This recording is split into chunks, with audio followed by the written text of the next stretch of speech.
Hi అండి. ఈరోజు నేను పాపడాలు చేసి చూపిస్తున్నాను. గోధుమ పిండితోని ఒక గ్లాసు గోధుమ పిండి తీసుకొని జల్లెడ పట్టుకోవాలి మంచిగా. జల్లెడ పట్టుకున్న తర్వాత కొంచెం కొన్ని నువ్వులు వేసుకోవాలి. కొంచెం పసుపు తగినంత, కొంచెం కారము మన టేస్ట్కి తగ్గట్టు కారము, ఉప్పు, కొంచెం అల్లం వెల్లుల్లి పేస్టు, కొంచెం కొత్తిమీర కలమాకు కొంచెమే వేసుకోవాలి, ఎక్కువ వేసుకోవద్దు.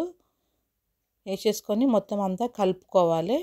కలుపుకొని మనం చపాతీ పిండికి ఎలా కలుపుకుంటామో అలా అంతా మొత్తం కలుపుకోవాలన్నమాట. ముద్ద చేసుకోవాలి. సేమ్ చపాతీ పిండి ఎట్లా చేస్తాం అట్లా ఆ విధంగానే ఉండాలి, మెత్తగా చేయొద్దు. కొంచెం చేతికి ఆయిల్ రుద్దుకొని మళ్ళీ పిండి పిసుకోవాలి, మెత్తగా చేసుకోవాలి. మెత్తగా అయిన తర్వాత మనం అన్నీ ఇప్పుడు ముద్దలు కట్టుకోవాలి. ఇప్పుడు సేమ్ మనము పూరికి ఎలా కట్టుకుంటామో అలానే కట్టుకోవాలన్నమాట, చిన్న చిన్నగా చేసుకోవాలన్నమాట.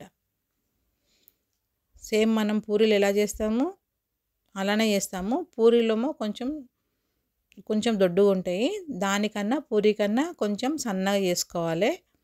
ఇవి చేస్తే పిల్లలు ఇష్టంగా తింటారు. స్కూల్ నుంచి వచ్చినాక స్నాక్స్ లాగా కూడా ఇవ్వచ్చు. ఇవేం ఖరాబ్ కావు, ఒక 20 డేస్ దాకా కూడా ఉంటాయి నిల్వ ఉంచుకుంటే. చాలా బాగుంటాయి, ఎంతో ఇష్టంగా తింటారన్నమాట పిల్లలైనా పెద్దలైనా ఎవరైనా తినొచ్చు. పిల్లలైతే కొంచెం ఇష్టంగా తింటారన్నమాట. అన్నీ ఈ విధంగా చేసుకున్నాక ఆయిల్ వేడయింది. ఇప్పుడు ఆయిల్లో డీప్ ఫ్రై చేసేసుకుందాం. కలర్ వచ్చే వరకు ఫ్రై చేసుకోవాలి. కొంచెం బ్రౌన్ కలర్ రావాలి.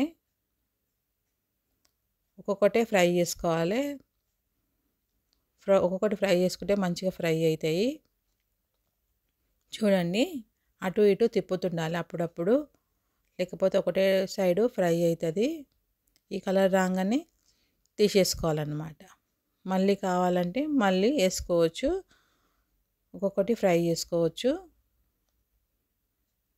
చూడండి, ఇప్పుడు పాపడాలు గోధుమ పిండితో చేసిన పాపడాలు అనొచ్చు, మసాలా పూరి కూడా అని అంటారు దీన్ని. నేను చేసిన పాపడాలు గోధుమ పిండితోటి మీకు నచ్చితే మీరు కూడా ఒకసారి ట్రై చేసి చూడండి. కామెంట్ బాక్స్లో కామెంట్ చేయండి. చూడండి ఎంత కరకరలాడుతున్నాయో చూడండి. ఇట్లా పాపడ చుంచి చూస్తే విరిగిపోతున్నాయి. అలా కావాలి, ఫ్రై కావాలి. నేను చేసిన పాపడాలు మీకు నచ్చితే లైక్ చేయండి, షేర్ చేయండి, సబ్స్క్రైబ్ చేయండి.